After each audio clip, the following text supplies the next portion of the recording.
Soul Fam. Welcome back to Keeping It Simple Gen Style. It's Thursday and we've got another great video for you today. I'm going to talk to you about Noah. But before I get into Noah, I'm going to ask the $1,000,000 question that I ask every week, which is, are you feeling what I'm feeling? Are you seeing the wild and crazy times that we're living in?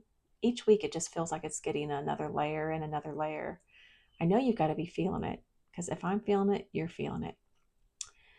I'm also noticing just, and it's just been a pattern, but the crazy weather we have here in Kentucky in the United States. Of course, there's still political division, right? And I'm sure that that's all over the world. And I'm hearing banks are closing, just up and closing. So, and I think that's worldwide. There's been some banks locally, not locally in Kentucky, but in the United States as well as in other parts of the world.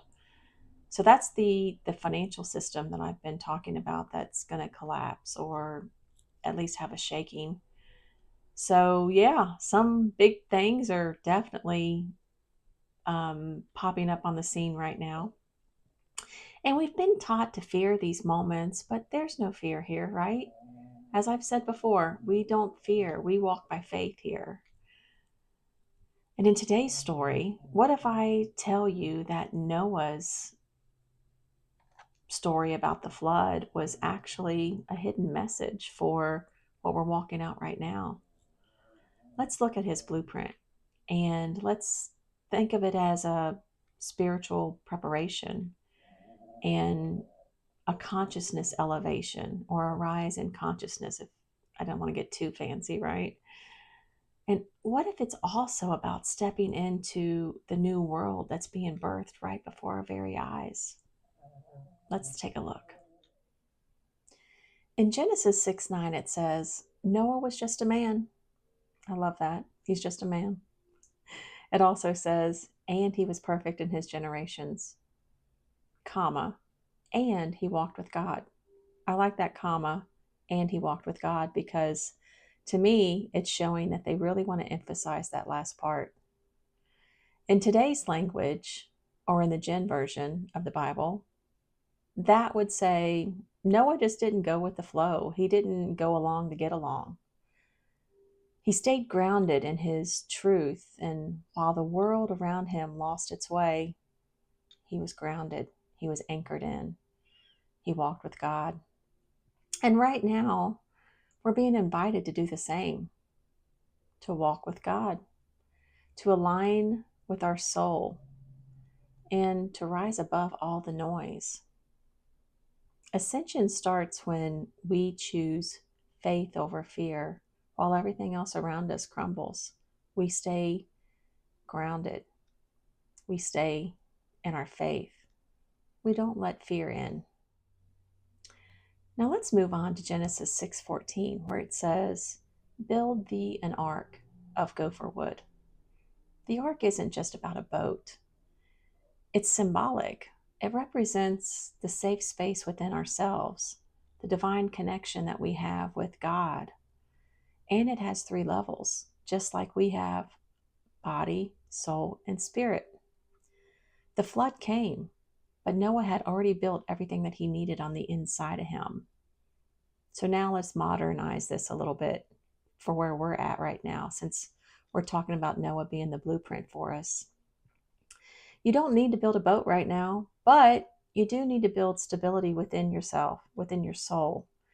And now is the time to clear out all the fear and get spiritually prepared.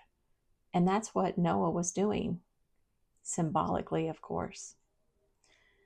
Now we're moving on to Genesis 7:12. And it says, and the rain was upon the earth for 40 days and 40 nights. The number 40, it shows up a lot in scriptures. Moses, Jesus, the Israelites. And it's always tied to testing, purification, transformation. Right now, many of us are going through our own storm: financial shifts, loss, identity changes. But maybe this is your 40 days if you're going through something like that. That's one way I would look at it. Don't fight the storm that you're in. Ask what it's clearing out of you. So Noah's been hanging out on the boat for 40 days and 40 nights with all of his friends. We get to Genesis 8:11 and it says, "And a dove came into him, and lo, in her mouth was an olive leaf." The dove represents the spirit, and the olive leaf, well, that represents peace and new beginnings. Even after all the chaos, walking through all the storms, and maybe you had multiple storms, guess what follows? Peace.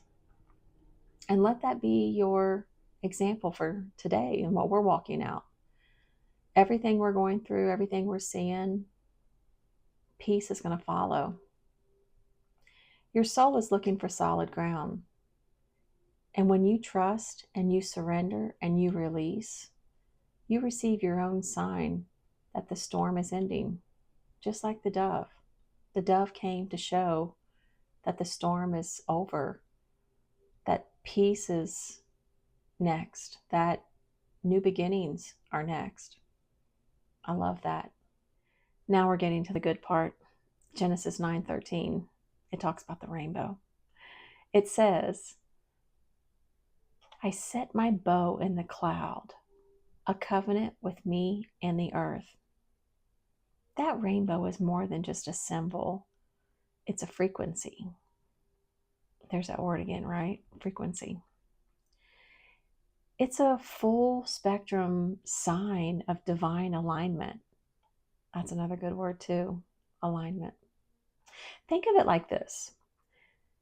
After every storm, there's light, balance, and wholeness. God's promises are still active today. And when we rise in consciousness, we step into the new reality that He's always intended us to have and be in. That's the covenant promise. So, what if you're Noah in this moment of time? What if what's happening around us isn't about fear and destruction as much as it's about building something sacred within?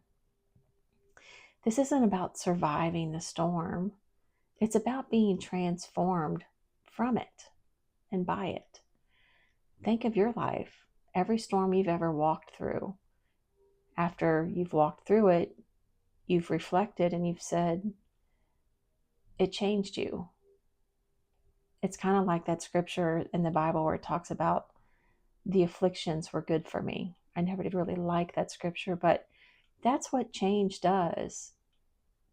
God's ways are not our ways. His thoughts are not our thoughts. But I will say that his methods are effective. Pain is a good catalyst for change. So allow pain to transform you. So build your ark. Trust in your inner wisdom.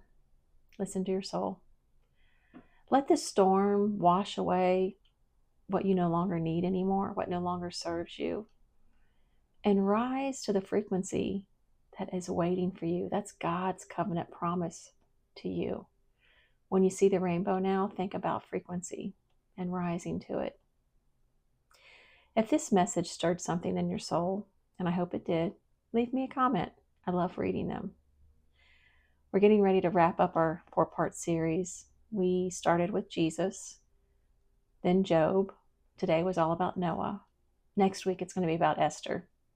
I love the book of Esther. I have read that book many, many, many, many times and taught it many times as well.